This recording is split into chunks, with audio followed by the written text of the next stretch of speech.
요한계시록 1장 9절부터 20절까지 함께 읽습니다. 나 요한은 너희 형제요 예수님의 환난과 나라와 참음에 동참하는 자라.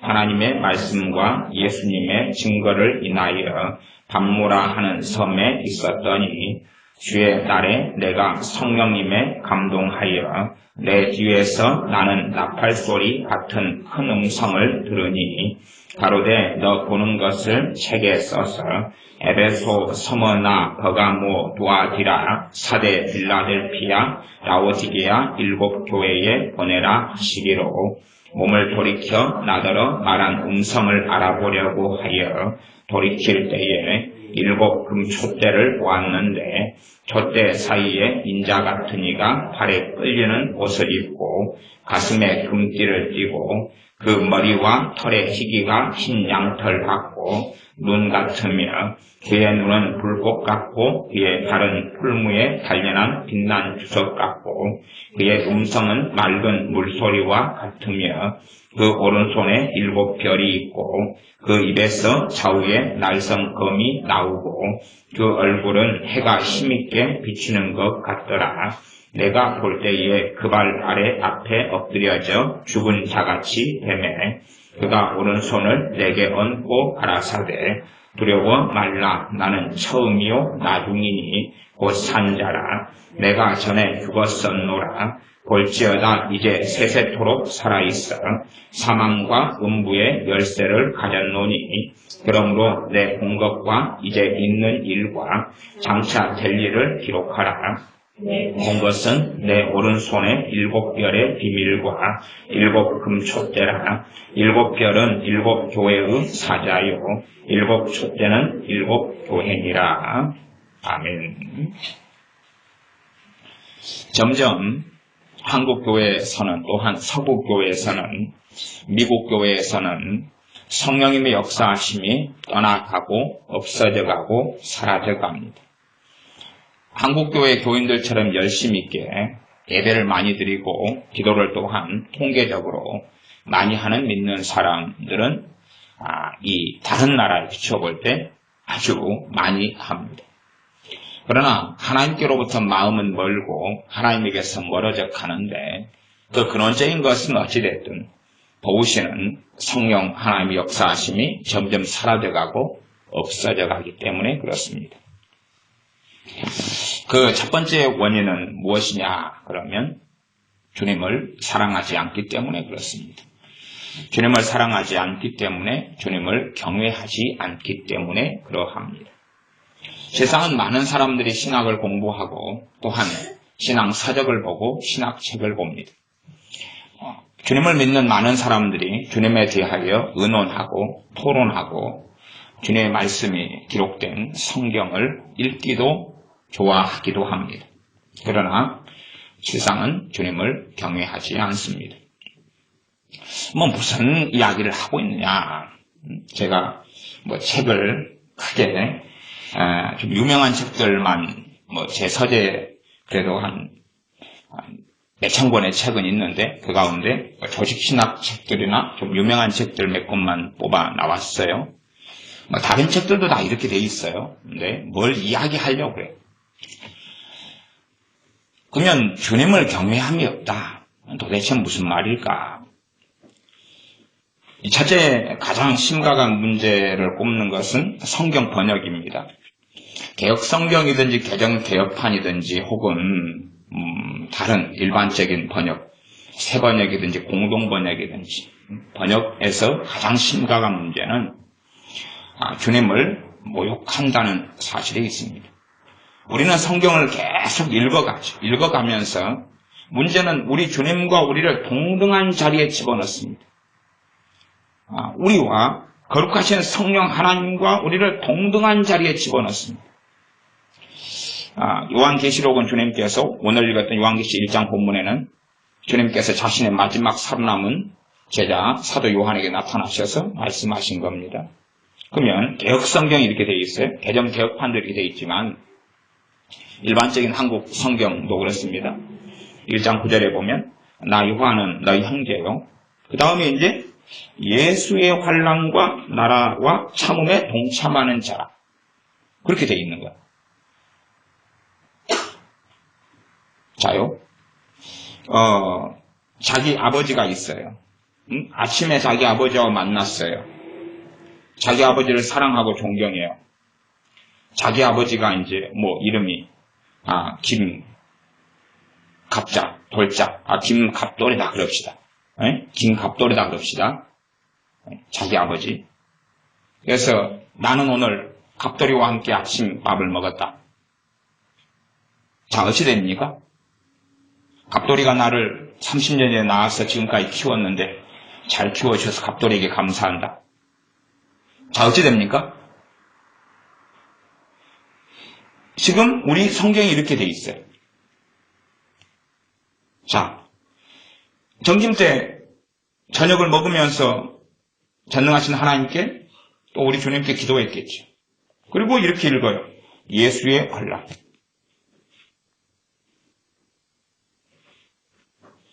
아마 어떤 사람이 자기가 회사에서 한 부장 정도 된다고 합시다. 그러면 평사원들이 또한 아니면 과장이나 대리 이런 분들이 김 부장 나 출근했네.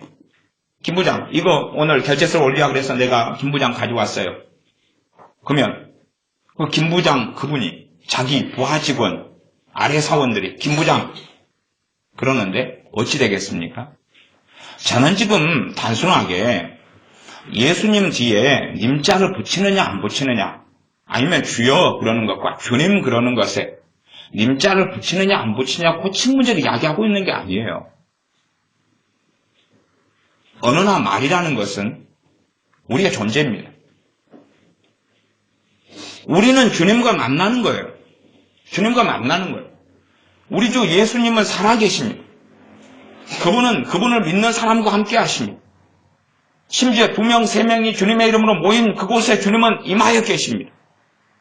그런데 주님에 대하여 개혁성경, 개정개혁하는 일반적인 사람들의 이야기는 동등합니다. 주님에 대하여 말하고 논하지요. 자신을 예수는 나를 사랑하신다. 예수는 여러분을 사랑하신다. 그러면 단지 주님은 누구에 불과합니까? 자기하고 동등하거나 자기보다 밑에 사람인 거예요. 지금 그렇게 성경을 기록하고 있는 거예요. 개혁성경에서 개정개혁판으로 번역할 때 번역에 참여한 대부분의 사람들 다 박사님들이고 다 목사님들입니다. 최소한은 이런 방식의 잘못된 방식이 고쳐지기를 사실은 기대했지요. 교인들은 성경을 많이 읽습니다. 10년, 20년, 30년 읽습니다. 아니, 자기 아버지 어머니에 대해서 말을 함부로 합니까? 안 합니까? 아버지에 대해서. 그 사람. 어머니에 대해서. 그 여자가 아침에 밥을 해줬는데 반찬이 맛있었어. 그 여자한테 밥을 30년간 먹고 살았는데 맛있더라. 그럽니까? 그렇게 단어를 쓴다면 정말로 자기 엄마 아빠에 대하여 존경심이 생길까요? 사랑하게 될까요? 지금 예수를 믿는 대부분의 사람들이 어느 자리에 있는지를 생각하지 않습니다. 주님에 대하여 토론하려고 그래요. 주님에 대하여 공부하려고 그래요. 잠언 1장에 여호와를 경외함이 지식의 근본이다 그랬어요. 조금 지나가면 여호와를 경외하는 것이 지혜의 근본이다 그랬어요. 근본은 지식의 출발점이고 지혜의 근본은 지혜의 출발점이에요. 그런데 여호와 하나님을 경외한다는 것은 한 걸음 나아가면 아버지를 경외하고 아들을 경외하고 거룩하신 성령 하나님을 경외하는 것이 주님께서 요한복음 14장 말씀에 나의 계명을 가지고 지키는 자라야 나를 사랑하는 자니 나를 사랑하는 자는 아버지께서 그 사람을 사랑하실 것이고 또한 그 사람에게 아버지 하나님께서 자신을 계시하시리라. 주님을 사랑하는 사람을 누가 사랑하셔? 아버지께서 사랑하셔. 근데 말은 고난주간을 맞이해서 오 주여 주님을 사랑합니다. 그러놓고 예수를 찬양합시다. 그러면 자식이 오형제면 자식들이 모여서 이번에 아버지 생일이니까 김갑돌이 이번에 생일인데 70 생일인데 김갑돌이를 위해서 케이크 살 사람 아이고 나 김갑돌이 아버지 사랑하니까 갑돌이 케이크 살게. 용돈 준비할 사람 꽃다발 준비할 사람 나 김갑돌이 너무 고마워. 용돈 20만 원 준비할게. 꽃다발은 내가 갑돌이를 위해서 내가 꽃다발 준비할게. 그런 언어를 사용한다고 합시다. 자, 김갑돌이라는 아버지가 그걸 지켜보고 있습니다. 좋은 관계가 될까요? 주님은 살아계십니다. 예수가 우리를 구원하셨어요. 말은 좋죠. 주님은 지금 살아계신 분이지. 주님께서 동상처럼 불상처럼 뭔가처럼 말도 못하고 생각도 없고 전능하신 분이 아니고 창조주가 아니시고 무능하시고 아무 감정이 없는 분이 아니시고 우리를 친히 만드신 분입니다. 그런데 주님에 대하여 말은 하지. 예수께서 죽으셨다. 할렐루야. 예수께서 부활하셨네. 자기하고 맞먹자는 것이죠.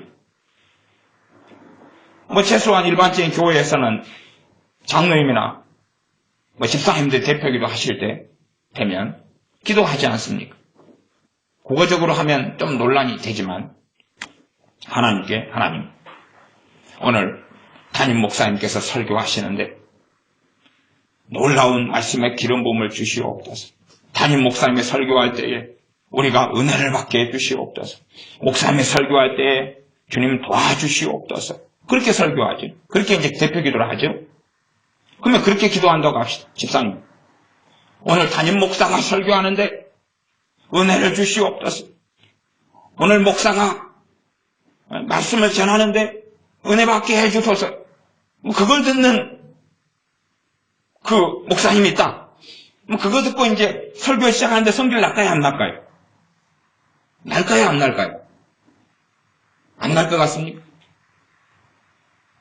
어떤 교회는 목사님이 주일에 성도님들이 올 때 인사를 하는 교회도 있습니다. 그러면 목사님이 아이고 집사님 오셨어요? 예, 김 목사 왔네. 김 목사 잘 지냈는가?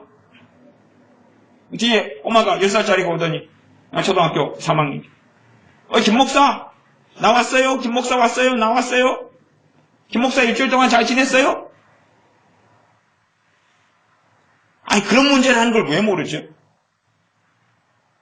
말은 그 사람의 인격이고 그 사람의 신앙이고 그 사람의 삶이에요. 언어는 그 사람의 인격이고 삶이에요. 우리 교회 아이들은 부모님에게 존댓말을 쓰도록 교육을 시킵니다. 그건 사실은 대부분의 아이들은 부모에게 반말을 쓰지요. 반말을 써. 존댓말을 쓰도록 하면 존댓말에서부터 부모에게 권위에 순종하고 복종하는 시작이 됩니다. 그러나 반말을 써요. 반말을 쓰면서는 부모에게 복종하고 내 부모를 공경하라가 아니라 부모하고 동등한 위치에서 살아가는 거예요. 동등한 위치에서. 엄마 밥 줘. 엄마 나 신발 더러워졌어. 엄마 학교 가는데 빨리 교복 좀 챙겨놔. 대부분 자녀들은 그렇게 말합니다. 엄마 배고파. 엄마 내일 학교에 학용품 사가야 되는데 돈 줘. 다 그렇게 말합니다. 그러면 누가 복종의 대상입니까? 자녀겠지요. 그렇게 자녀를 주님을 믿는 사람이 방치하면서 자녀를 바르게 양육하고 있다 그러면 하나님의 진노를 안 받아서는 안 됩니다.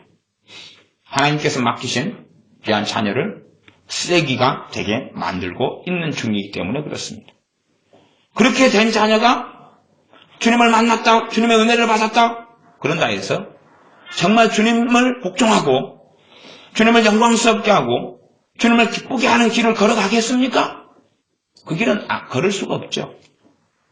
부모가 자기의 시다발이, 자기의 종, 자신의 하녀가 되어서 산 것처럼 이제는 하나님께서도 나의 하녀가 되시오.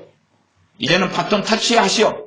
내 부모는 돈 없고 늙었으니까 하나님의 능력이 많다며요.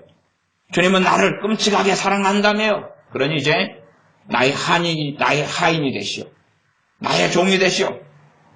그리고 동등하거나 더 높은 자리에 서기를 원하겠지요. 어찌 그런데 주님을 사랑하는 자가 되고 하나님께서 그에게 하나님 자신을 계시하시고 알려주신 사람이 되고 어떻게 정말 하나님을 경외하는 사람이 될 수 있느냐는 거죠. 그럴 수 없습니다. 그래서 자녀들에게 존댓말을 부모에게 하라고 가르쳐보면 어떤 아이들은 말을 안 해요. 그때부터 말을 안 해요. 그렇게 제잘거리고 말을 잘하더니 왜 말을 안 해? 존댓말 하기 싫어서 말을 안 한다. 왜? 골수적으로 이 악한 이것이 사로잡았기 때문에 그렇습니다. 말을 안 하는 거예요. 학교 다녀왔습니다. 그렇게 인사를 제대로 안 해요. 왜? 인사할 이유가 없으니까. 들어오자마자 엄마 어디 갔어 엄마? 엄마 밥 줘. 나 배고프단 말이야. 자기의 어떤 이야기를 엄마는 들어주기 바빠야 되고 자기를 섬기는 존재가 엄마가 돼야 되지. 자기가 공경하고 복종하고 번이 아래 있고 어머니 학교 다녀왔습니다. 배고프다 해도 어머니 제가 지금 배고픕니다. 밥을 지금 먹을 수 있을까요? 그런 자세가 아니라 밥 줘! 배고파! 사실은 그런 자녀는 겉으로는 멀쩡하게 보이지만 호로자식입니다. 과거에 그런 호로자식은 집안에서 방치하지 않았고 마을에서도 사람으로 여기지 않았지요. 그러나 지금의 어리석은 부모는 호로자식을 키우면서 기도합니다. 하나님, 주여 주님의 사람이 되게 해주소서. 하나님께 크게 쓰임받게 해주소서. 어디까지 코미디를 하고 어디까지 하나님께 장난질을 하려는지 몰라도 그런 기도에 하나님께서는 절대 응답하실 리도 없고 천사들은 아마 침을 뱉어버릴 거라고 생각합니다. 그런 방식으로 이제 마찬가지로 주님을 믿는다는 사람들이 살아갑니다. 그래서 1장 9절에 이렇게 여기 번역되어 있는 거지 이게 진리가 아닙니다. 번역이 지금 잘못된 거다 그 말이에요. 1장 9절 같이 다 이렇게 지금 성경이 번역이 잘못된 거예요. 그러니까 이 번역한 사람들이 누구냐 그러면 주로 신학자들이고 목사님들인데 주님을 경외하고 주님에 대한 신앙을 가지는 것이 아니라 주님에 대하여 논하고 있는 사람들이 주님에 대하여 토론하고 있는 사람들이고 주님에 대하여 학문을 가지고 있는 사람들이 성경의 지식과 학문을 가지고 있는 거지 신앙을 가지고 있지를 않아요.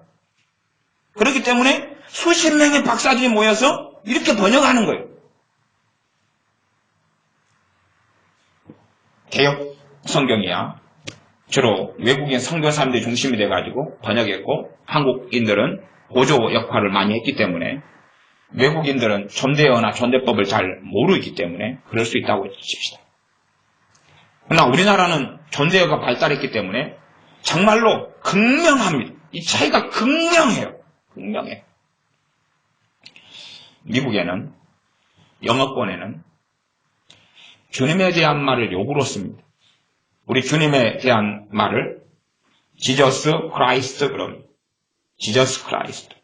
그러면 누가 외국인이 미국 사람이 지나가다가 지저스 크라이스트 그래.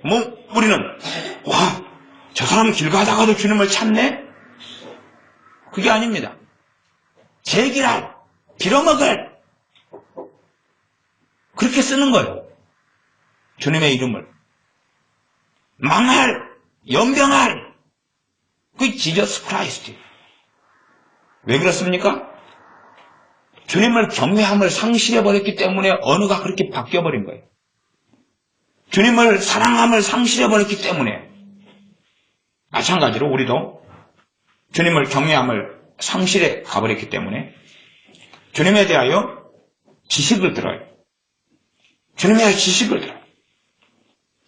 그러니 많은 사람들이 아침에도 밥 먹을 때라도 기도하고 출근할 때 기도하고 간혹 가다가도 기도하고 예배 때 기도하고 그렇게 기도한다고 사는데 주님에 대하여 예수 그래요. 단지 그냥 이게 율법적이 되어서 제가 예수님 안 그러고 예수 그런 사람들을 정죄하려는 이야기가 아니에요. 그건 그렇게 단순한 이야기가 아닙니다. 그래서 제가 이해하지 못할까봐 몇 차례에 걸쳐서 비유를 가지고 예화를 가지고 설명하고 있는 거예요. 그러면 우리 현미인 민지가 학교 갔다 와서 엄마를 찾을 때 엄마가 박옥순 집사님, 박옥순 여사님입니다. 옥순아! 나왔다! 그러면서 엄마를 공경하고 사랑하는 게 가능합니까? 불가능합니까? 불가능합니다. 가능할 것 같습니까? 정말로요? 성경에 대해서 논하는 사람은 그게 가능하다 그럽니다. 그게 가능하다 그럽니다. 그게 가능하다 그래요.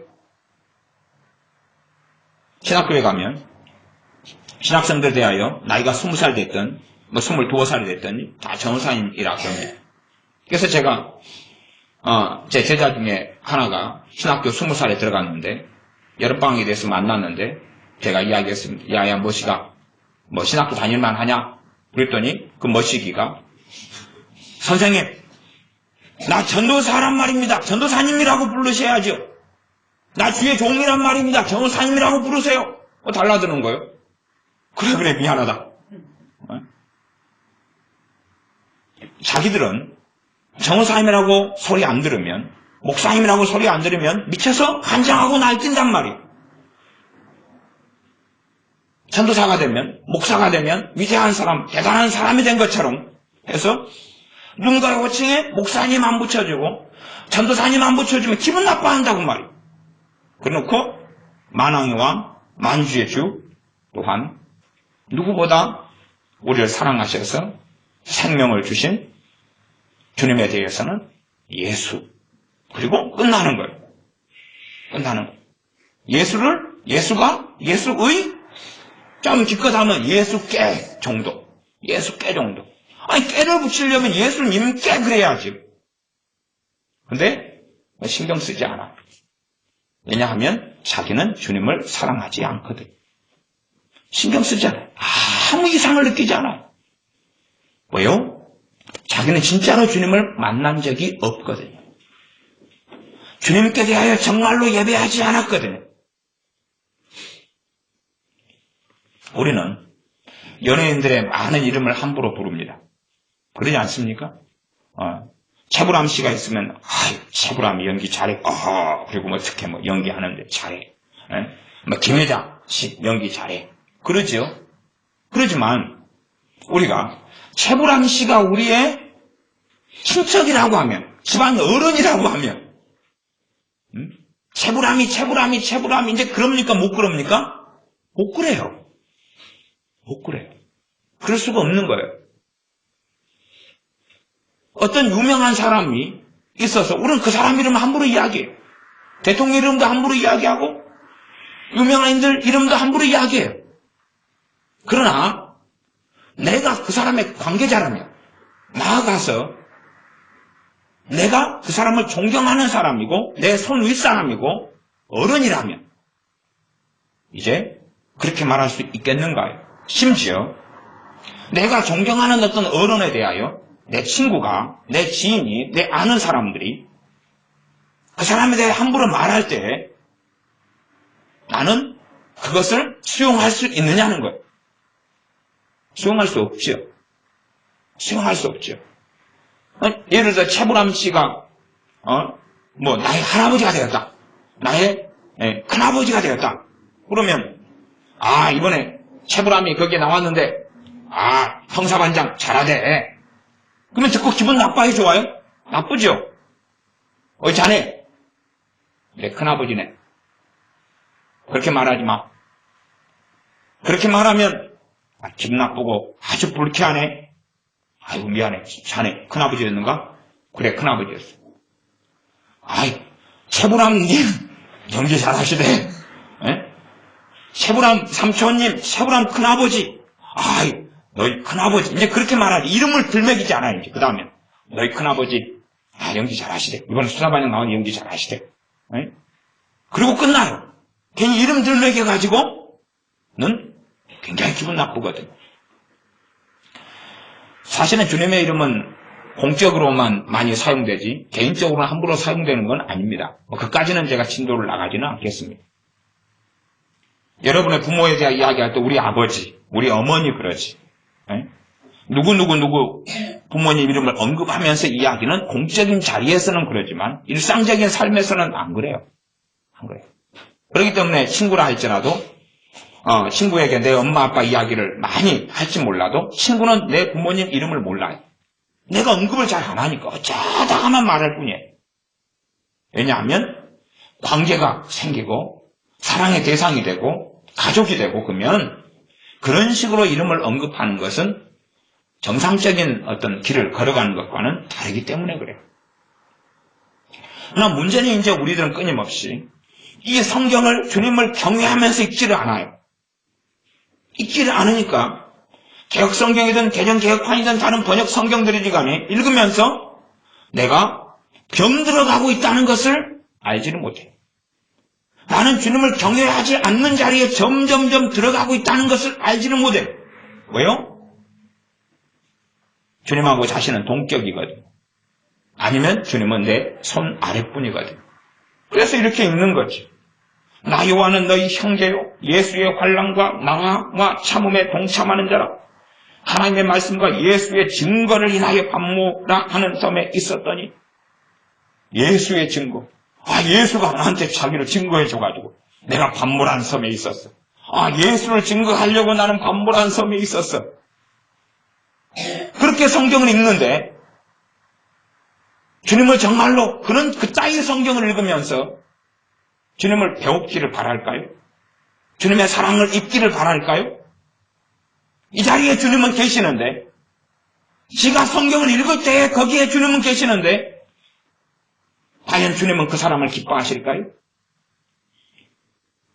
자기가 어느 회사에서 자기 부하 직원이 있으면은 아니면 군인돼서 군대 가면 자기가 고참이고 병장이다 그러면 밑에 이등병이 김병장님 이렇게 불러야 되는데 김병장 부르면 성질나가 내 밑으로 다 집합. 그렇죠. 뻔한 거 아니에요? 뻔한 거 아니에요?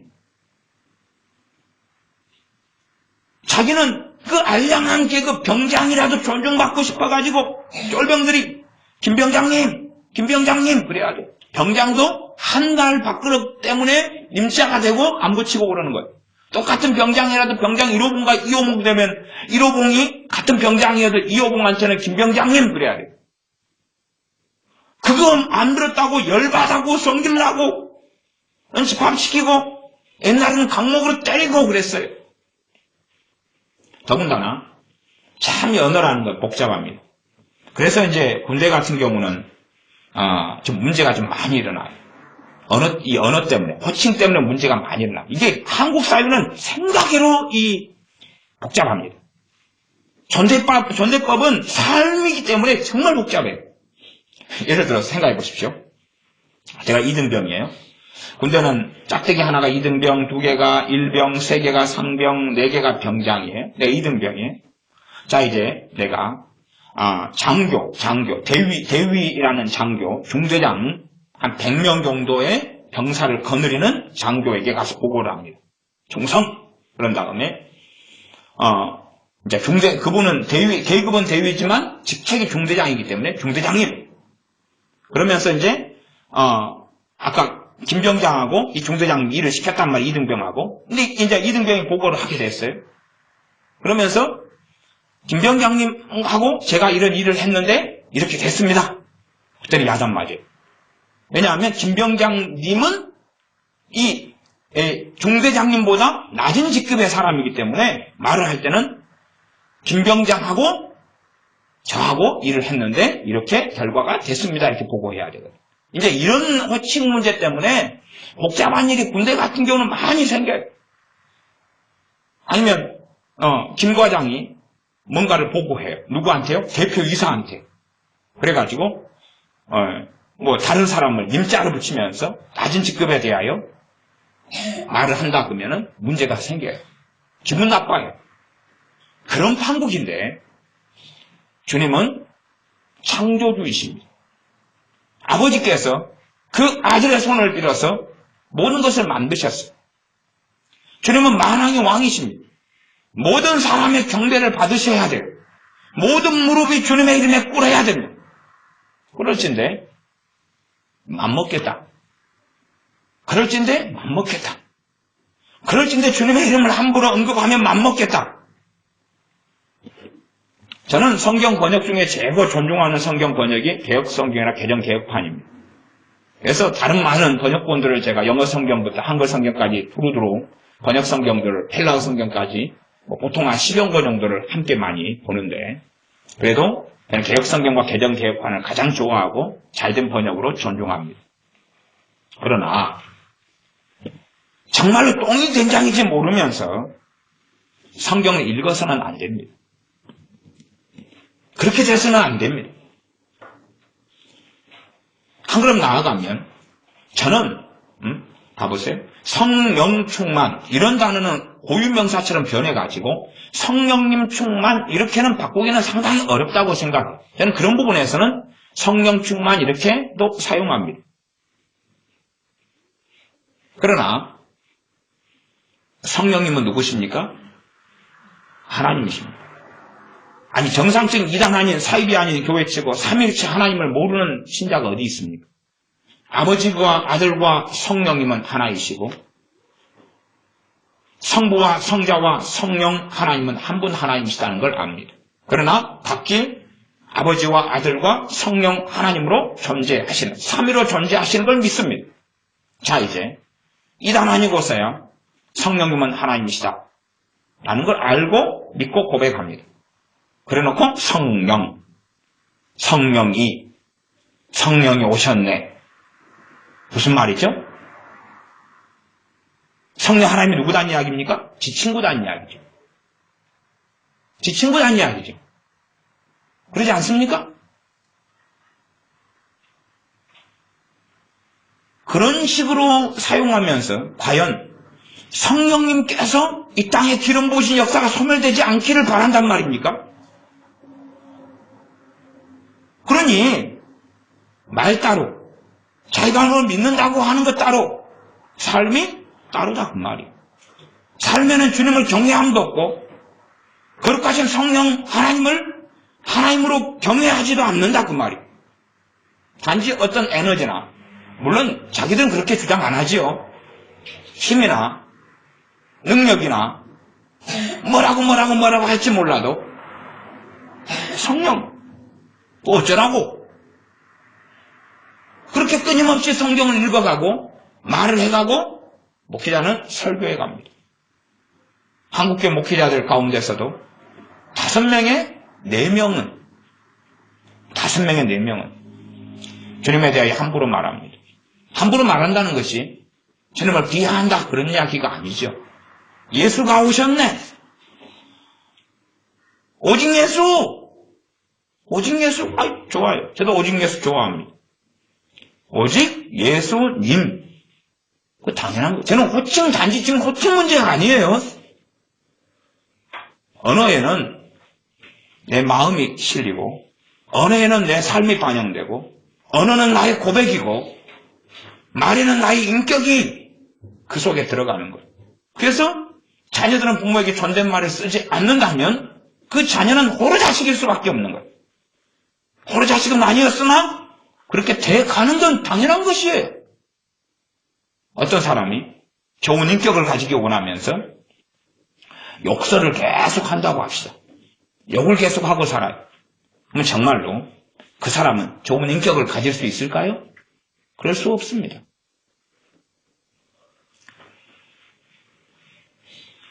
자녀들이 게임을 합니다. 자, 봅시다. 게임에는 종류가 많습니다. 그래서 부모에게 게임하는 모습을 보여줍니다만은 게임 중에서도 보여줄 만한 게임을 보여주죠. 자기도 아니까. 근데 자녀들이 깊이 있게 몰입되어 사는 게임이 악을 쫓아가는 게임이라면 그 자녀는 게임을 할수록 악하게 변합니다. 잠언 1장으로 한다면 제가 1장 오늘 강의하면서 잠언 두 번째 강의 설계하면서 이 게임 이야기는 제가 해놓았습니다. 자세한 이야기는 거기서 들어보시면 됩니다. 근데 게임을 하는데 게임이 지나가는 사람은 다 총으로 쏴버려요. 지나가는 사람 총으로 쏴버려요. 그냥 제 사람의 원수면 정상 참작이 되죠. 기분 나쁘다고 쏴버려요. 게임이 쏴버려요. 지나가는 사람 미사일로 쏴버려요. 테러. 그냥 IS처럼 폭탄을 갖다가 가상공간이라 그래도 거기에 폭탄을 집어 던져버려요. 그 사람이 죽으니까 와 점수가 올라가고 너무 기분이 좋아요. 그건 그 사람의 인격을 형성하고 만들어요. 어떤 게임은 슈퍼를 공격해요. 편의점을 공격해요. 편의점 직원이 막 총을 쏴면 기관총을 쏴면서 공격해요. 편의점 직원이 벌벌 떨고 숨어요. 그러니까 편의점에 있는 헌금을 도르고 ATM 기계를 깨뜨리고 물건을 훔치고 그러니까 점수가 올라가고 게임이 올라가요. 그리고 튀어요. 예를 들어 그런 게임 일본에서 나오는 이런 게임들이라는 것은 성폭행하고 강간하고 이런 게임들도 많다는 이야기를 듣습니다. 그러면 게임이 그렇게 법이 없어요. 게임을 한다 그래도 어떤 게임을 해야 됩니까? 게임하는 거 저는 죄라고 단정하진 않아요. 그러나 어떤 게임을 하는 건 반드시 죄예요. 왜요? 가치관과 사상에서 그 게임은 나오는 거예요. 게임을 만든 사람이 가지고 있는 가치관을 가지고 게임을 만들어요. 그 게임을 해서 폭행을 함부로 행사하고 살인을 밥 먹듯이 하고 도둑질을 함부로 하고 폭력을 마음대로 행사하고 남의 것 탐하고 도둑질을 함부로 하는 그런 식의 게임이고 이건 가상 공간이니까 문제가 없어. 가상 공간이니까 상관이 없어. 주님은 여자를 보고 음욕을 품는 자마다 간음하는 자니. 아니 직접 행동을 안 했죠. 가상 마음에 상상 정도만 했잖아요. 가상. 왜 그게 죄가 아닙니까? 어떤 게임을 하면서는 명백하게 범죄합니다. 5시간을 게임하면 5시간 동안 깊숙한 범죄 속에 들어갑니다. 그게 왜 죄가 아닙니까? 그러니 최소한 게임에 빠져있다 하더라도 어떤 게임은 명백하게 범죄라는 걸 알아야 돼요. 세상 유행가 좀 부를 수 있죠. 그러나 가사를 정확하게 써봐야 돼요. 영어 팝송을 내가 부른다면 영어 팝송 가사를 써보고 번역을 정확하게 해봐야 돼요. 내용이 뭔지. 고향에 보면 나의 살던 고향은 꽃피면 삼꽃, 복숭아꽃, 살구꽃, 아기 진달래. 그러면 내용을 써보니까 범죄가 있어요, 없어요? 없어요. 물론 지는 서울에 태어나가지고 하여튼 복숭아꽃, 살구꽃하고 아무 상관도 없으면서 불렀다. 그래도 저는 범죄라고 보진 않아요. 정상 참작. 이라고 봐요. 그러나 나는 그녀를 만났어. 그녀와 원나잇을 즐겼지. 그런데 그녀가 나를 발로 찼어. 그런데 가사가 그렇게 돼 있다. 그리고 그걸 좋은 리듬에 맞춰서 부른다. 그럼 명백하게 범죄예요. 문제는 그것이 나를 만들어 가는 거예요. 나는 그런 사람이 되고 맙니다. 되고 말아요. 나는 그 게임에 했던 그 캐릭터 같은 사람이 되어져 가고 있어요. 폭력을 마음대로 행사해요. 실제적으로 나는 분노의 사람이 됩니다. 분노가 조절되지 않는 분노가 나타나기 시작해요. 난 도둑질을 게임에서 하기 시작해요. 나는 현실적으로 도둑질을 하는 사람이 되기 시작해요. 가상 공간이라 해서 거기에서 함부로 상대방을 모른다, 익명성이다. 함부로 말을 하고 댓글을 달고 욕을 하고 욕설을 하고 해요. 우리의 삶은 하나님 앞에서 삶이에요. 하나님은 그걸 보고 계셔요. 하나님과 나는 점점점 관계가 없어져요.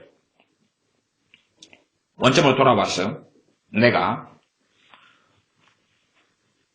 예수의 환난과 나라와 참음에 동참하는 자라 하나님의 말씀과 예수의 증거를 인하여 반모라는 섬에 있었더니, 이렇게 내가 성경 읽고 말하는 것을 주님은 살아계셔서 들으셔요.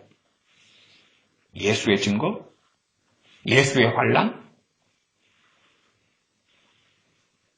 그러면 주님에 대하여 뭐 하고 있는 거냐 그 말이. 논의하고 있는 거예요. 주님에 대하여 나는 객관적이다, 학문적이다 그러고 말하고 있는 거예요. 주님을 경외하지 않은 채로. 내게서는 주님에 대한 믿음이 사라져가요. 주님에 대한 사랑이 사라져가요.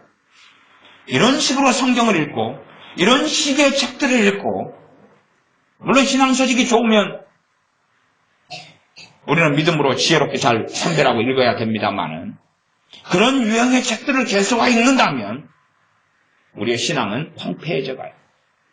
주님을 경외하지 않는 자일 수밖에 없고, 주님께서 살아계시며 주님이 사복음서에서 얼마나 때로는 분노하셨는지, 때로는 얼마나 실망하셨는지, 때로는 얼마나 배신감을 느끼셨는지, 너희도 가려느냐? 실망하셨는지, 때로는 우셨는지를 압니다. 주님께서 목숨을 주셨건만은 주님에 대하여 경외하고 사랑하고 존중하기보다는 예수의 환난, 예수의 증거, 얼마나 편해요. 우리는 싸가지 없게 사는 것은 너무 익숙하고 편합니다. 나를 자존망대에서 높이는 건 너무 좋지요. 주님께 복종하고 주님을 따르고 주님을 경외하고 주님을 순종하기보다는 주님에 대하여 제3자적으로 멀리 서서 구경꾼이 되고 토론하고 논의하는 건 좋아해요. 그러나 꼭 아셔야 됩니다. 본래적인 성경은 이런 식으로 기록되지 않았다는 것을. 물론 헬라어상에는 이런 식의 존재어법은 없습니다. 그러나 그것은 이제 각자에게 맡겨주신 거죠. 한국 사람에게는 한국 사람대로, 영어권은 영어권대로, 멕시코 사람에게는 멕시코 사람대로 그들이 성경의 언어를 잘못 사용하고 남용하고 오용하고, 무엇보다 주님에 대한 호칭, 성령 하나님에 대한 호칭을 변개시켜가고 마음대로 해간다면 그들이 걷는 길은 주님하고 상관없는, 나는 주님에 대한 신앙을 가졌어, 다른 교리를 가졌어, 다른 신학을 가졌어 말할지 몰라도 주님께서는 인정하지 않으실 겁니다. 나하고는 관계가 없다. 그는 끊임없이 나를 20년간 예배당에 출입했으나 나를 모독했다. 끊임없이 나를 존중하기보다는 함부로 말했다. 함부로 말했다. 그러니 나는 그를 안다고 인정하지 않겠다. 그래서 우리 한국교회나 서구의 교회나 오랫동안 하나님을 믿고 복음을 받은 이런 교회와 이런 나라와 사회들이 성령의 기름 부으심이 소멸돼 갑니다. 소멸돼 갑니다. 본문을 일단 조금 더 봐보겠습니다. 1장 10절은 이렇게 나왔죠. 주의 날에. 이것도 본질적으로 하면 주님의 날에 그렇게 하지 마지. 주 그러는 것과 주님 그러는 것은 굉장한 차이가 있습니다. 굉장한 차이가 있어요. 물론 제가 그까지는 굳이 시비를 걸려고 마음먹지는 않는다 그랬습니다. 그러나 주의 날하고 여러분이 사용해 보시면 다르다는 것을 아셔야 해요. 주의 날과 주님의 날. 그러면 주의 날은 그 주는 가벼운 주예요. 나하고 동격인 주입니다.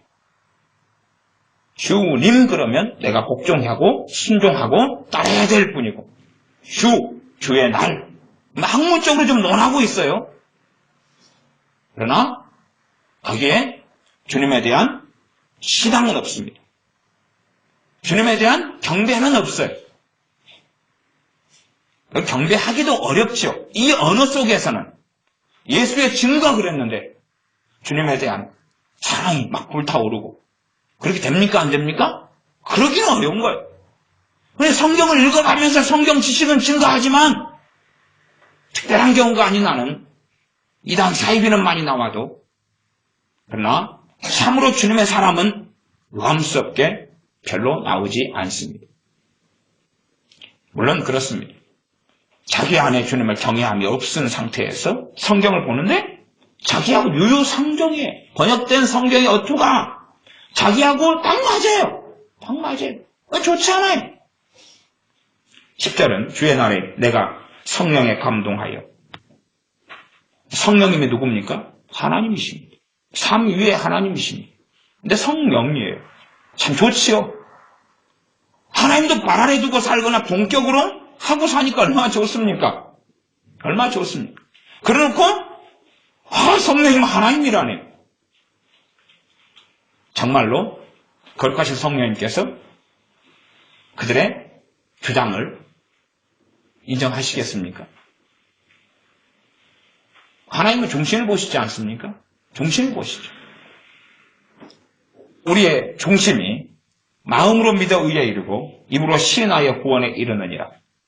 마음에 있는 것이 어디에서 나옵니까? 입으로 나와요. 부모를 공경하니까 공경하는 언어가 나오죠. 부모를 사랑하니까 사랑하는 말, 사랑하는 행위가 나옵니다. 물론 사랑하지 않는데도 불구하고 사랑한다고 가시갈 수 있을지 몰라도 그건 오래가지는 않습니다. 시간 지나면 본질을 드러낼 수밖에 없는 것입니다. 내가 정말로 성령님을 하나님으로 믿고 있다면 내가 성령 그러지는 못합니다. 성령 그러면 딴 사람이 그래도 기분 나빠요. 그러지 않습니까? 여러분이 어떤 사람을 정말 존경한다고 합시다. 역사적 인물 이순신 장군 존경하는데 그러니까 이순신 장군에서 말 함부로 하면 이순신 장군님, 그래 이순신 장군도 아니고 순신이 그럼 이씨 네가 누군데 그 장군님을 순신이라 그러냐? 네 친구냐? 근데 그런 이순신 장군 같은 역사의 인물이기 때문에 그렇다고 치더라도 내가 지금 존경하는 살아있는 사람이라면 아니 정말로 하나님이시라면 만주의 주시라면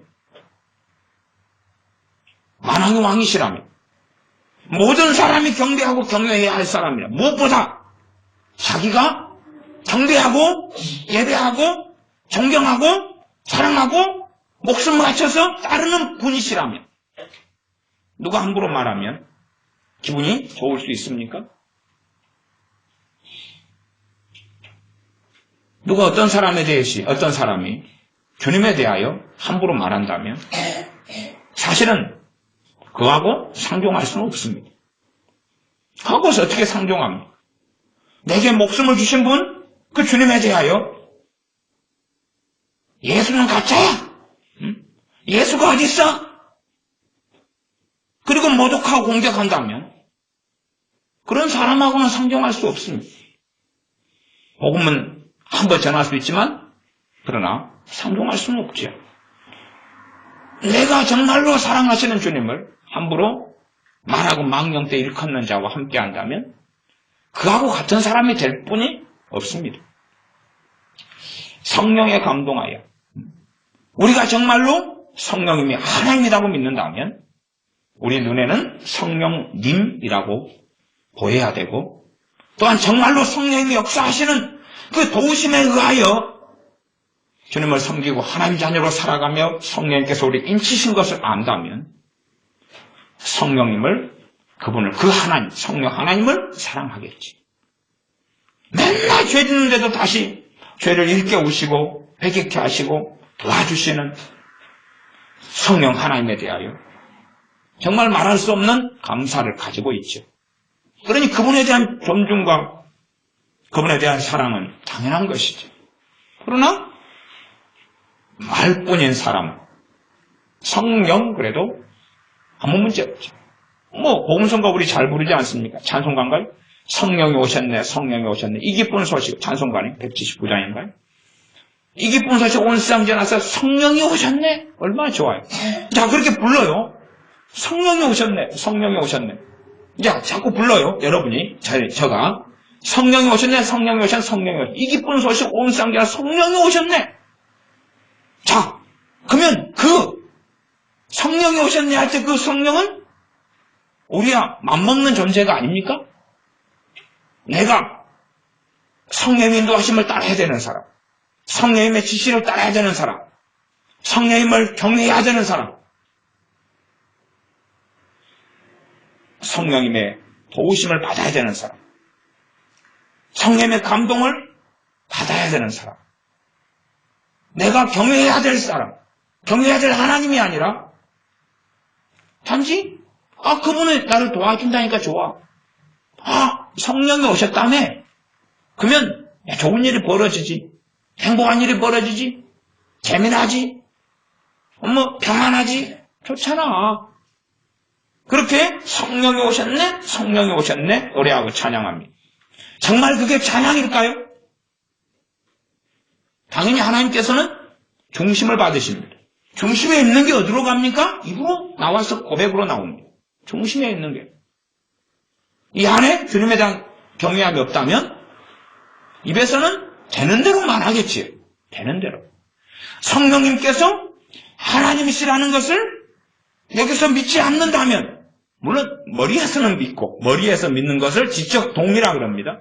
여기엔 동의하고 여기에서는 성령님께서 하나님이시라는 것을 인정하지 않는다면 성령이 오셨네, 성령이 오셨네 하겠지. 그렇게 해서 신앙생활이 10년, 20년, 30년 더 해가도 주님과는 상관이 없습니다.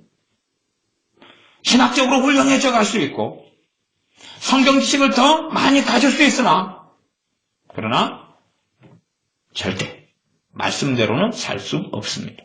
왜냐하면 성령님께서는 그를 도우시거나 깨우치시거나 진리의 길로 인도하시지 않을 거기 때문에 그렇습니다. 그래서 과거보다 한국교회는 성령의 기름 부으심이 거의 없습니다. 거의 없습니다. 성령의 역사가 사라져갈수록 죄는 만연하고 미혹은 만연합니다. 악한 영은 날뛰고 가득하게 역사합니다.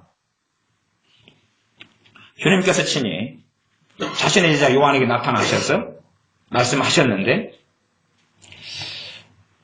요한이 보았더니 1장 13절에 그럽니다. 촛대 사이에 인자 같은 이가 발에 끌려는 옷을 입고 가슴에 금띠를 띠고 그 머리와 털의 희기가 흰 양털 같고 눈 같으며 그의 눈은 불꽃 같고 그의 발은 홀무에 단련한 빛난 주석 같고 그의 음성은 맑은 물소리와 같으며 그 오른손에 7뼈리 있고 그 입에서 좌우에 날선 검이 나오고 그 얼굴은 해가 힘있게 비추는 것 같더라. 주님은 지금도 십자가를 짊어지고 계시는 게 아닙니다.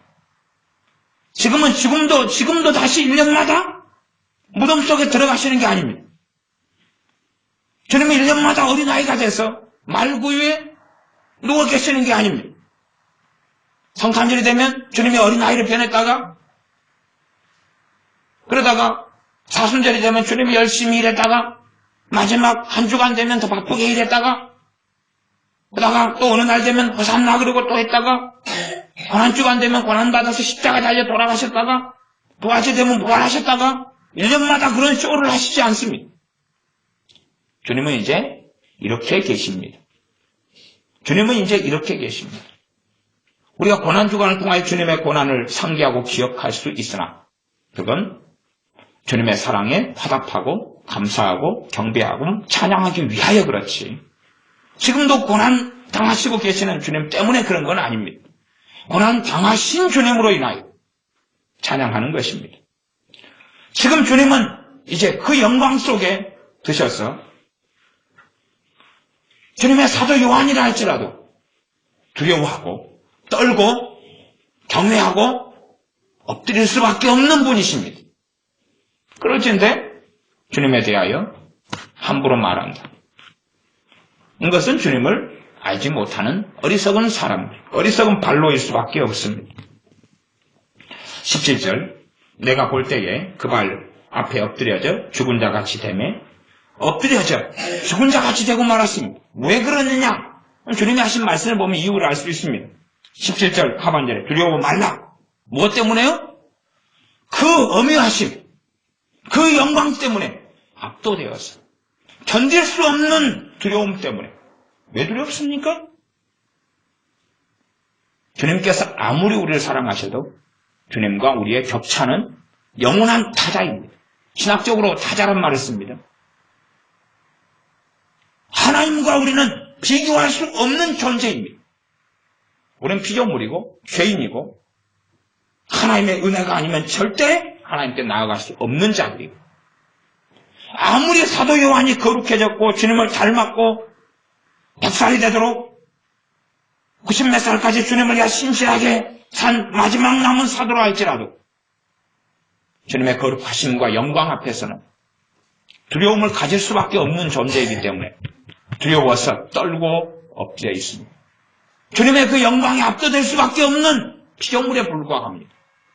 그럴진데 주님을 경외함을 배우지 않는다면 그 사람은 절대 하나님을 경외할 수 없습니다.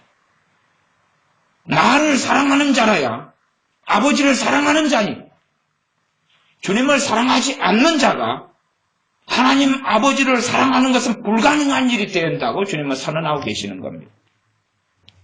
주님에 대하여 함부로 말하고 함부로 주장하는 사람들이 걷는 길은 악한 길, 성령님을 소멸하는 길. 주님에 대하여 토론은 하고 살지만 정말로 주님을 영화롭게 하지 않는 길을 걸어갑니다. 주님께서 자신에 대하여 말씀하십니다. 18절부터. 왜 이것을 사도 요한이 모르겠습니까? 그러나 신이 다시 영광 가운데 계신 주님께서 증언하시는 것은 핵폭탄이 터지는 것 같은 울림과 위력이 사도 요한에게 있었을 겁니다. 그리고 사도 요한은 마지막 사역을 잘 마무리 짓게 되죠. 사실상 무엇 때문이겠습니까? 많은 이유가 있으나 이 요한계시 1장, 18, 19, 20절을 통하여서 다시 주님께서 자신이 인간 육체로 임하신 주님만 만났던 사도 요한, 또한 부활하셨으나 40일간 보이셨으나 그러나 어떤 면에서 이 영광스러운 모습이 아니라 우리에게 맞춰준 모습, 그 정도만의 주님을 알던 사람. 그래서 사실상 사도 바울 같은 일을 통해서 성경을 13권 이상은 쓰시게 합니다. 왜냐하면 사도 바울이 만나신 다메섹 도상에서 만난 주님은 아프진 않으셨지만 이제 맞으면 아프다 그 말이, 배고프시고 고난당하시고 그런 사람으로 임하신 주님을 많이 사도들은 만났지만 사도 바울은 이미 이런 영광을 가지신 주님을 만났기 때문에 보는 관점이 틀립니다. 18절 곧 산자라 내가 전에 죽었었노라 그 말이 내가 어떤 분이었다, 주님 자신이 예수님이셨다, 예수님이시다라는 것을 다시금 정확하게 이야기해 주지요. 볼지어다 이제 세세토록 살아있어 사망과 음부의 열쇠를 가졌노니 그러므로 너 본 것과 이제 있는 일과 장차 될 일을 기록하라. 자, 이제 요한계시록에서 사도행전으로 넘어가 보겠습니다. 사도행전 5장입니다. 사도행전 5장 1절부터 11절까지입니다. 제가 가진 성경 194쪽 있는 데 있습니다. 사도행전 5장 1절부터 11절입니다. 제가 1절부터 11절까지의 대략적인 이야기를 해드리겠습니다. 초대교회인데 초대교회 사람들 중에 아나니아하고 삽비라 하는 부부가 있었습니다. 아나니아가 남편이고 삽비라가 아내입니다. 이제 이 교회가 유무상통하는 상황 속에 들어갔습니다. 내 것을 내 것이라고 주장하지 않고 많이 가진 사람은 재산을 좀 팔아서 없는 사람, 가난한 사람에게 주고, 또한 재산을 또 다 정리해가지고 꼭 공동체처럼 공유 재산으로 만드는, 그래서 함께 그냥 네 것 내 것 없이 쓰는 이러한 일이 이 사도행전에 예루살렘 교회에서 얼마 동안 이런 일이 있었어요. 얼마 동안. 이때에 분위기가 다 그렇게 끌려가면 아나니아와 삽비라 부부도 다른 부부들이 다 하고 다른 가정이 다 그러는데 자기들만 하면 좀 이상한 사람이 될 수도 있지 않겠어요? 아마 그래서 했는지도 모르겠습니다. 그래서 아나니아와 삽비라 부부가 소유를 팔았습니다. 그게 5장 1절입니다. 소유를 팔았습니다. 그런데 그 값에서 얼마를 감추어 두었습니다. 소유는 집이나 밭이나 이런 거겠죠. 팔았어요. 양도 소도 될 수 있겠습니다. 팔았어요. 그러나 자기 쓸 돈은 남겨둬요. 근데 얼마를 감추는 것은 감추었다는 게 문제가 되죠. 감추었다는 게. 그 판돈을 전부 다 바쳐야 된다 그런 건 아니에요. 그 자유가 있잖아요. 하나님 바치라는 것도 아니고. 그러니 이렇게 팔았었는데 교회 형제들을 위하여서 얼마나 내놓고 얼마나 우리가 써야지 그런다면 문제가 없었을 거예요. 그러나 감춘 거예요. 감춘 것은 뭐냐면 속인 거지. 속였어. 베드로 사도가 묻습니다. 3절 베드로가 가로되 아나니아야 어찌하여 사단이 너 마음에 가득하여 사탄이 가득하여서 벌어진 일이다 그래. 사단이 가득하여 너가 성령님을 속이고 땅값 얼마를 감추었느냐. 누구를 속였다고요? 성령님을 속였다고요. 4절 마지막에 가면 사람에게 거짓말한 것이 아니요 누구에게로다? 하나님께로다. 성령님이 누구시라고요? 하나님이시다고. 너가 성령님을 속였다. 그래서 아나니아는 죽습니다. 징계와 심판을 받아 죽습니다. 아내된 삽비라도 그날에 죽습니다. 5장 9절로 건너가면 삽비라에게 베드로 사도가 묻습니다. 그리고 베드로 사도가 삽비라의 이야기 이것밖에는 없습니다. 숨겨둔 게 없습니다. 이것이 답니다. 그럼 대답에 대하여 5장 9절 베드로가 가로되 너희가 어찌 함께 꾀하여 주의 영을 시험하려 하느냐. 주의 영이 누구십니까? 성령님이시죠. 누구를 시험한 겁니까? 성령님을 시험한 것 때문에 죽임을 당합니다. 그래서 그날 한날에 부부가 죽습니다. 이것 때문에 11절 온 교회와 이 일을 듣는 사람들이 다 크게 두려워하니라. 오순절에 성령이 임한 건 너무 좋았죠. 너무 좋아요. 방언이 터지고 애언이 터지고 충만을 받고 너무 좋아요. 문제는 성령님을 경외하지 않고 그 길을 걸어간다면 오히려 이들은 비극이 초래될 것이기 때문에 아나니아 삽비라를 통해서 경고를 하신 겁니다. 성령님을 속이는 것이 얼마나 끔찍한 일인지 아느냐? 또한 성령을 시험하는 게, 성령을 우롱하는 게, 성령을 조롱하는 게, 성령을 함부로 하는 것이, 함부로 주장하고 함부로 말하고 하는 것이 얼마나 끔찍한 일인 줄 아느냐? 하고 경고하시는 겁니다. 성령님은 하나님 되심을 우리는 압니다. 당연하게 우리 주님께서는 우리의 생명이 되시고 우리의 구원자가 되시고 우리의 왕이 되시는 것을 우리는 압니다.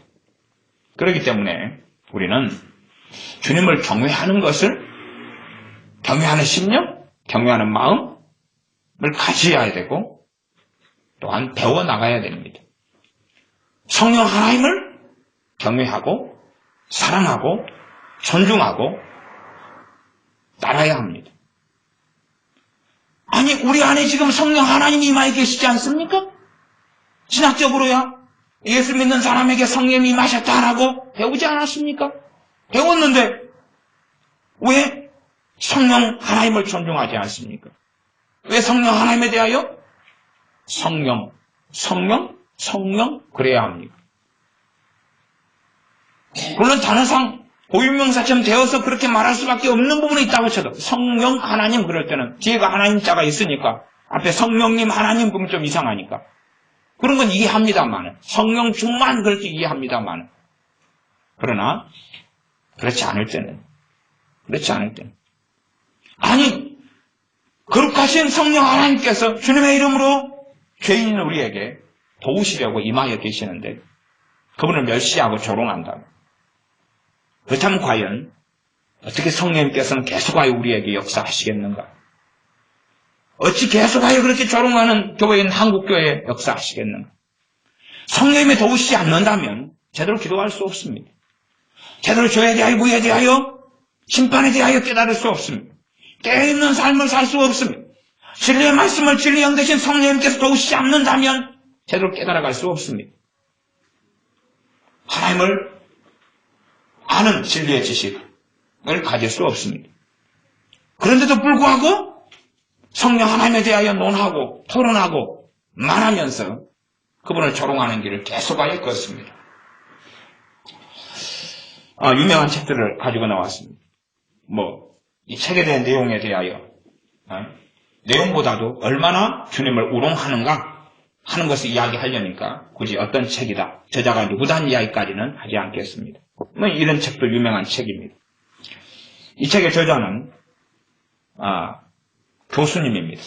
목사님이고 박사님이고 교수님이고 그 다음에 한국 사람입니다. 한국 사람. 그러면 이런데 책의 한 페이지를 읽어보면 뭐라고 되어 있는가 한번 봐보겠습니다. 자, 그러면 마태복음 이렇게 마태복음에 대한 내용을 설명하는 겁니다. 이제 우리나라 교수님이 마태복음에 대한 내용을 설명합니다. 신약에 담긴 4개의 복음서는 예수 그리스도에 대한 4개의 초상화를 할 수 있다. 그래서 예수 그리스도 뒤에 이제 주님의 기름 부으심 받은 그러한 주님의 직분, 직임에 대한 이름이 있으니까 이까지는 별로 문제되는 건 아니에요. 예수 그리스도 이까지는 문제가 안 되죠. 예수 그리스도에 대한 4개의 초상화를 할 수 있다. 4개의 복음서가. 이들은 각각 나름의 방식으로 같은 한 인물, 곧 나사렛 예수에 관한 독특한 그림을 그려 보인다. 나사렛 예수에 관한. 정말 불교 신자가 혹시 부처, 김부처, 박부처, 이부처 그런 것처럼 부처 아니면 그 이름 석가모니죠. 석가모니라고 함부로 이야기하는 거 혹시 들으셨습니까? 저는 못 들었습니다.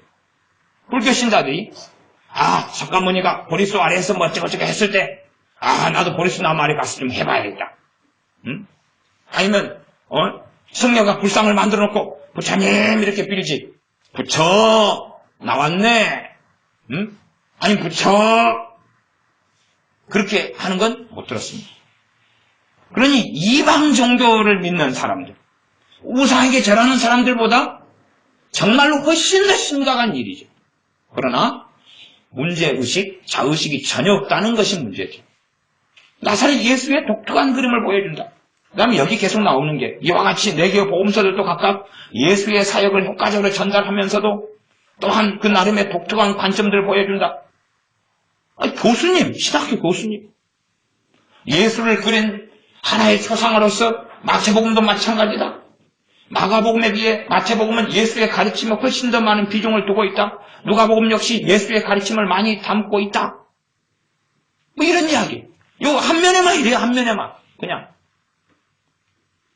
그러면 내용 전체를 이 책을 이제 읽어요. 유명한 책이니까. 그래서 여기에서 주장하는 내용은 신학적으로 원래 좋네. 잘된 책입니다. 좋네. 원래 받아들인다고 칩시다. 그러나 지식은 가질 수 있으나 주님은 그 사람의 지식을 인정하겠습니까? 주님께서는 과연 인정하시겠습니까? 주님을 경외함은 없겠습니까? 이게 신앙서적들에 있거나 신학책을 읽는 사람들이 똥이 된장인지 모를 때에 걷는 어리석은 길입니다. 물론 지금 저는 성경부터 이야기했습니다. 나 성경 읽지 말아야 됩니다. 신앙서 신학책 읽지 말아야 됩니다가 아니라 똥이 된장인지 알면서 주님을 경외함을 가지면서 성경을 누구보다 사모하고 많이 읽어야 되죠. 또 좋은 신앙서적 신학서적이 있다면 정말로 많이 읽어야 되죠. 그러나 아셔야 됩니다. 주님을 경외하지 않는 사람들에게서는 똥은 나와도 된장은 나오지 않습니다. 주님을 경외하지 않는 사람들이 신학적으로 바른 이야기로, 좋은 이야기로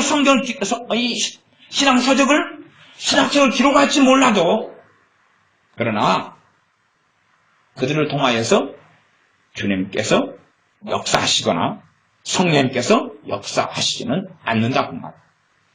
이건 조직신학 책입니다. 저는 조직신학 책을, 이 책을 굉장히 좋아합니다.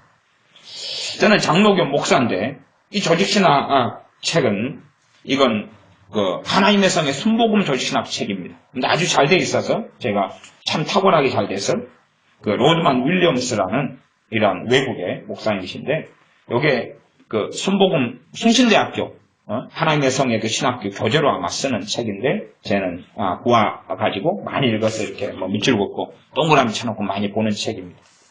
그러면 이제 요 책을 번역한 사람들이 누구냐, 그러면, 첫째는, 신학교 교수님, 두 분이 번역했는데, 두 교수님이 번역했습니다. 이게 번역도 편역, 이렇게 돼 있어요, 편역. 이제, 한번 펼쳐가지고 봐볼까요? 어떤 식의 발언을 해놨는가. 자, 여기는 성육신, 이 부분 읽어보, 성육신. 제3의 실제로 예수를 이해하여 반신과 반인의 결합된 존재로 보는 것은 영원하신 말씀이 말씀으로 계속 머물러 있으면서도 참된 인간 존재가 된다는 성육신의 본래 의미를 벗어난 것이다. 이게 제3의 실제로 예수를 이해하여 무슨 이야기 합니까, 지금? 아니, 신학적으로는 굉장히 다른 이야기를 하는데, 지금 한국 사람이 지금 번역을 해놨어요. 한국의 목사님들 두 분, 박사님들 두 분, 교수님 두 분이. 여기도, 이러한 점에서 예수와 다른 사람들과는 일치할 수 없다. 즉, 그는 하나님의 거룩한 아들이다. 아니, 신학적으로 얼마나 좋아요. 즉, 그는 하나님의 거룩한 아들이다. 그러면서 자기는 거룩한 아들로 인정해야 하네요? 이러한 점에서 예수와 다른 사람들과는 일치할 수 없다. 그러면 다른 사람들과 예수님을 동격으로 만들어버리는 거예요. 지 친구지요. 지를 만진 창조주가 아니에요. 아니, 어떤 사람이 어느 회사에 가서 직원으로 일해서 그 회사를 통하여 밥을 먹고 있는데 회사 사장님과 회장님을 존경하지 않으면 그건 나쁜 사람입니다. 그 회사에서 먹고 살면서 그 사장님에 대하여 맨날 욕하고 비난하고 비평한다면 그 회사를 나가야 되죠. 거기에서 밥을 먹고 살면 아무리 그 사장님과 회장님이 문제가 있다 그래도 존경해야 돼요. 그분이 그 회사를 잘했으니까 자기가 먹고 사는 것 아닙니까? 하물며 정말로 자신의 주님에 대하여 이딴 식으로 말할 수 있느냐. 이건 유명한 그리스도의 십자가라는 책입니다. 이것도 이제 번역의 문제니까 번역자야 당연히 한국 사람이죠. 유명한 책이. 여기 한 편 읽어보면, 예수님께서는 왜 죽으셨는가, 이제, 제목은 그리스도께서는 왜 죽으셨는가 이렇게 돼 있어요. 근데 그리스도? 이렇게 갈 때는 문제가 없죠. 그러니까 내용상, 첫 번째는 공회가 금요일 아침 새벽녘 예수를 고소한 직후에 있었다. 빌라도는 그들의 말을 듣고 예수께 몇 가지 질문을 하였다. 두 번째는 예수께서 헤로덱에서 조사를 받은 후에 다시 빌라도에게로 보내졌을 때였다. 더욱이 예수의 무죄에 대한 이 행정장관의 개인적인 확신은 그의 아내가 보낸 소식에 의해 더욱 강화되었다. 빌라도가 예수의 무죄함을 되풀이 주장하였다는 사실은 보험서 기자들에 의하여 어쩌고저쩌고 다 이래요.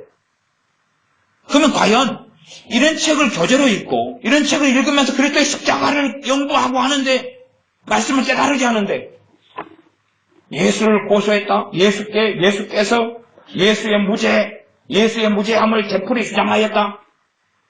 이런 걸 읽으면서 정말로 주님을 경외하게 됩니까? 정말 주님을 사랑할 수 있습니까? 아니, 그 사람이 그렇게 읽는데 주님은 인정하실까요? 내용은 바르고 좋은 책. 조직신학 책이죠. 여기는 뭐라고 되어 있어요? 여기는 이제 성령님의 사역에 대한 성령님의 사역. 그러면 성령님을 당연하게 하나님을 인정. 제목은 10장 성령의 사역. 성령의 은사는 사마리아와 에베소 교인들에게 똑같이 이원적 보증의 성격을 띄었던 것 같다. 성령이 주어진 것은 성도들이 세상에 그리스도를 증거할 수 있도록 하기 위함이었다. 다 뭐냐 그러면 그냥 이건 특별히 더 말할 것도 없어요. 전부 다 성령. 셋째로 성령은 보증을 목적 삼아 오신다. 성령이 오심으로써 하나님께서 당신의 백성 용납하시고 그들을 인정하심에 대한 증거가 된다. 예수 자신으로부터 우리의 논의를 시작해보고자 한다. 이렇게 가죠. 우리는 이미 예수께 하나님으로부터 성령이 강림하셨습니까? 이 성령의 능력이 어떻게 예수께서 당신의 사역을 시작할 수 있게 하셨는지 언급한 바 있다. 이제 우리는 예수께서 세례를 받으신 후 성령이 비둘기처럼 강림하셨을 때 하늘로부터 성령께서 오시면 하늘의 예수에 대한 인정을 지적해야 돼. 하나님의 예수에 대한 인정을 지적해야 돼. 다 이런 식이에요. 그래서 우리 한국교회가 망조가 되는 겁니다. 아니 어딘가에 이상이 있는지를 몰라요. 아니 지가 아버지한테 막말하면서 지가 아버지에 대한 공경이 어떻게 생기며 자신 주님에 대하여 막말하면서 주님은 살아계시니까 문제가 되는 거예요. 에? 주님이 말 못하는 우상처럼 있다면 주님이 분노하시지 않겠죠. 그러지 않겠습니까? 우리가 아버지에 대해서 막 험담하고 욕해도 아버지가 안 듣는다면 뭐 아버지 앞에서 안 한 척하면 되겠죠. 아버지는 사람이니까 모르잖아요. 공경하는 척하면 되니까 속일 수 있으니까. 그러나 내가 글 읽는 거, 내가 성경을 보는 거, 내가 말하는 거 들으시는데 어떻게 할 거예요? 보시는데 어떻게 할 거예요? 그것이 관계인데, 그것이 기도와 함께하고, 그것이 예배와 함께하고. 그런데 어떻게 할 거예요? 그런데 어떻게 할 거예요? 아마 주님께서는 이 싸가지 없는 거, 건방진 거, 이 참남된 인간들 같으니라고. 끊임없이 그렇게 되지 않겠습니까? 오늘 제가 굉장히 좋아하는 밀라드 에릭슨의 기도, 신학, 조직신학 책들입니다. 저는 밀라드 에릭슨 책을 이거 잘 되어 있어요. 개혁신학적으로부터 시작해 잘 되어 있는 조직신학 책입니다. 이게 제가 많이 읽어봤어요. 이것도 이제 번역자의 문제죠. 번역자. 그렇다고 칩시다. 뭐 굳이 이 외국 교수님, 박사님, 목사님까지 시비 걸고 가지고 싶지는 않고 이번 신학 교수님이시니까. 근데 이제 번역자의 문제만 시비 겁시다. 결국은 지금 제가 서두에 이야기한 것처럼 미국이나 영국이나 이런 데는 주님의 이름을 가지고 어찌 됐습니까? 욕설로 바뀌었습니다. 그러면 봐보세요. 오 마이 갓. 그럼 오 하나님 그 말이에요? 그 말입니까? 욕하는 거지요. 욕하는 거예요. 그렇게 바뀌었어요. 우리도 그렇게 바뀌어갈 겁니다. 기독교까지는 이렇게 바뀌었을진데 우리가 왜 안 바뀌겠어요? 그래놓고도 주님에 대하여 아무렇지도 않다면 생각해 봅시다. 우리가 미국 사람이에요. 내가 어떤 사람과 만나요. 어떤 내가 아가씨고 어떤 남자하고 연애한다고 합시다. 그 남자가 갑자기 그냥 깜짝 놀래가지고 지저스 크라이스트 그래요. 예수님을 찾는 게 아니라 제기라 그래요. 지저스 크라이스트 그러면서 그러면 내가 정말 주님의 사람이라면 어서 끝장을 봐야지. 하나 됩시다. 사랑합시다입니까? 끝장을 봐야지요. 내 생명의 신분을 그딴 욕설로 사용하면 그리고 사랑해야 한다며 한 길을 걸어간단 말입니까? 그럴 수 있다고 생각하는 거예요? 그런 삶 속에 들어가니까 하나님께서는 그 사람도 예배를 안 받으시는 거예요. 기도해봐. 100년 해봐. 100년. 100년 해봐. 아니, 성령 충만케 해달라고 1000년 해봐. 1000년 해봐. 성령님께서 야, 너가 나를 경외하지 않는데 성령님 임하여 주시옵소서, 충만케 해주시옵소서 한다고 내가 눈 하나 깜짝할 줄 아냐? 마음으로 믿어 의에 이르고 입으로 신하의 구원을 받는 것 아니냐? 정말로 마음에서 주님을 경외하는 것이 입으로 나오는 건데 너희들 입에는 뭐가 있느냐? 다 마찬가지. 책 대부분이 그렇습니다. 제가 5권 중에 4권이라고 말한 것은요, 그냥 축소시킨 거예요. 축소시킨 거예요. 5권에 4권이 싸가지 밥맛이.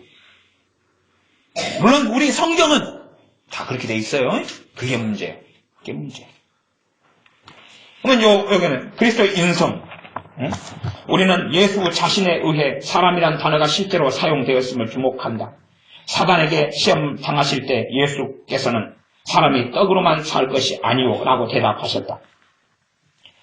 거기서 예수는 유대인들에게 지금 하나님께 들은 진리를 너희에게 말한 사람이 나를 죽이려 하는도다라고 말하신다. 다른 제자들도 예수를 언급할 때 사람이란 단어를 사용한다.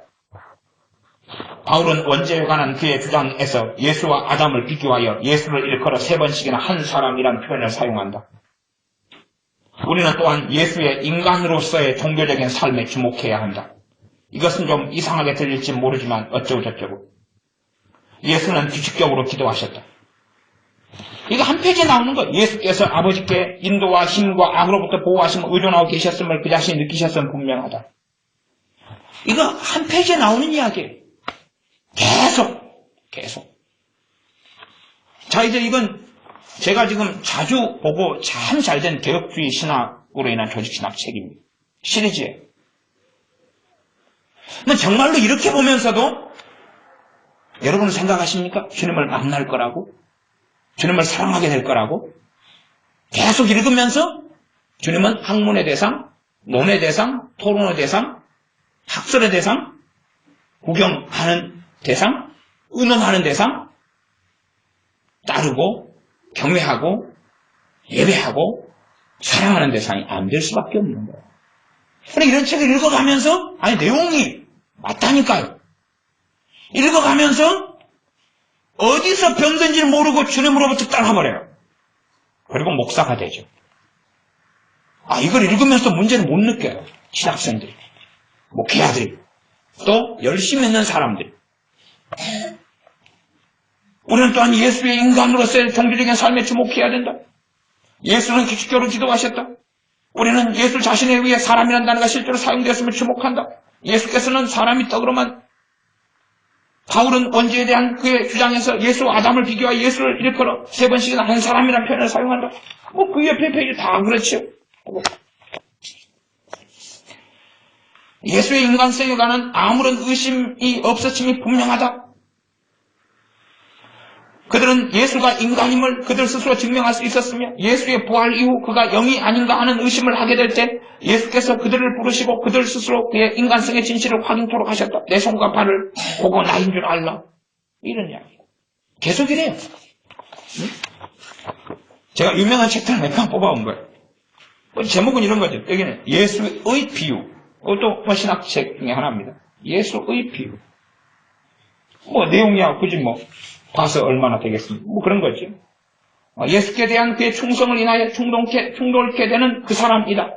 예수께서 어느 편에 서시는 모든 것의 절대적인 의지와 인격화로서 그 마귀는 기독교인들의 그들의 주께 대한 충성을 파괴시키려는 계획된 시도를 한다. 이런 의미로 그 마귀는 예수는 물론 교회의 우두머리 원수이다. 이런 이야기입니다. 그래서 주님을 경외함을 교회는 거의 상실해버렸고 주님을 사랑함을 거의 상실해버렸고 삼위일체 하나님이라고 믿지만은 실제로 과연 그들이 바른 교리를 가지고 있다고 우리가 바른 교리를 가지고 있다고 인정하시겠느냐 하는 것입니다. 제가 이에 대해서 지난 시간에도 얼마간 말씀을 드렸고 그러지만 자각하지를 잘 모르시는 것 같아요. 무슨 문제가 지금 일어나고 있는 것 같아요. 무슨 문제가 일어나고 있는 것 같아요. 쉽게 예화를 들어 설명해 드려도 잘 모르시는 것 같아요. 잘 모르시는 것 같아요. 성령 하나님께서는 우리 안에 임하에 계시면서 정말로 우리가 그분을 경외하는지를 들으십니다. 교회가 정말로 바르게 성령 하나님을 의존하는가를 들으십니다. 성령이 오셨네? 성령이 오셨네? 이 기쁜 소식을 전하세요. 온 세상 전하세요. 성령 받으라, 성령 받으라. 얼마나 좋아요? 성령 받으라. 그러면, 그게 성령인 모양이죠? 그렇죠? 성령 받으라, 성령 받으라. 말씀하셔서. 이게 성령이죠, 이게 물건이죠. 하나의 에너지고 파워겠죠. 아니, 말은 하나님이라고 그러죠. 하나님이라고 그러죠. 경외해야 됩니다. 주님을 경외해야 됩니다. 주님을 경외하는 것을 갖지 않으면 주님을 만날 수 없습니다. 성령 하나님을 경외하지 않으면 그분은 겸상 참작하시고 인내하시고 봐주셔서 얼마 동안은 역사하실 겁니다. 도우실 겁니다. 그러나 언제까지나 참으시지는 않습니다. 거룩하신 성령님께서는 언제까지나 참으시지 않습니다. 그래서 사도행전 5장을 읽어드렸습니다.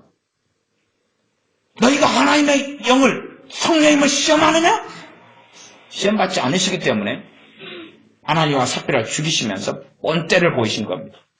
성령 충만한 초대교회, 유무상통하는 초대교회, 와 진송하는 야 자기 것 내 것 가리지 않고 함께 공동체가 되어서 살아가는 것 사랑의 공동체.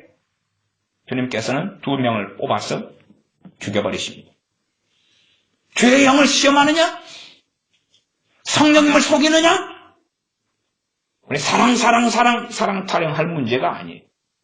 그건 잘못된 길을 걸어가면서 하는 합리화입니다. 주님을 경외하지 않으면, 성령 하나님을 경외하지 않으면, 나는 하나님 그러면서 오마이갓 맙소사 제기랄 빌어먹을 그렇게 간다면 그건 저주 아래 들어가는 것입니다. 기도하겠습니다. 아버지 하나님, 우리가 어디에서 하나님과 틀어지고 어디에서 주님과 틀어지고 어디서 우리에게 주님의 이름으로 임하신 성령 하나님과 틀어져 버렸는지를 발견하면서 다시 회개하며 가슴을 치고 주님을 사랑하며 주님을 경외하며 거룩하신 아버지 하나님을 경배하며 성령 하나님을 예배하며 또한 의탁하며 존중하며 신뢰하며 따르며 경외하는 우리가 되게 하여 주셔서 우리의 머리로 믿는 신학이 아니라 바른 신학이 우리의 신앙으로 나타나게 하여 주시옵소서. 바르게 믿는 바른 도리를 가진 것이 참으로 우리 경건과 신앙으로 나타나지 않는다면 필연 거짓된 자들로 발견되오리니 우리가 거짓된 자들이 아니라 참된 경건을 가진 사람들이 되게 하여 주시옵소서. 예수님의 이름으로 기도하옵나이다. 아멘. 함께 기도하겠습니다.